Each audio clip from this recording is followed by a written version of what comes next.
Hi guys, ఇవాళ సగ్గుబియ్యం పునుగులు చేసుకుంటున్నాం. మనం ఫస్ట్ పుల్లటి పెరుగులో సగ్గుబియ్యంని 3 to 4 hours నానబెట్టుకోవాలి. తర్వాత సగ్గుబియ్యంలోకి ఉల్లిపాయలు, పచ్చిమిర్చి, కొత్తిమీర, జీలకర్ర,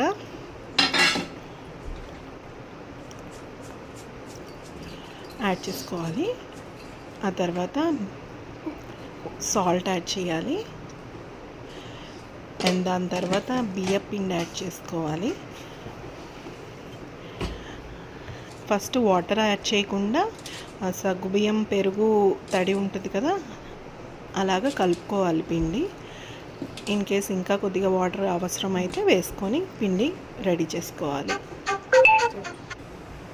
తర్వాత స్టవ్ మీద బాండి పెట్టుకొని ఆయిల్ పోసుకొని స్టవ్ వెలిగించి ఆయిల్ పోసుకొని పునుగుల్లాగా వేసుకోవాలి.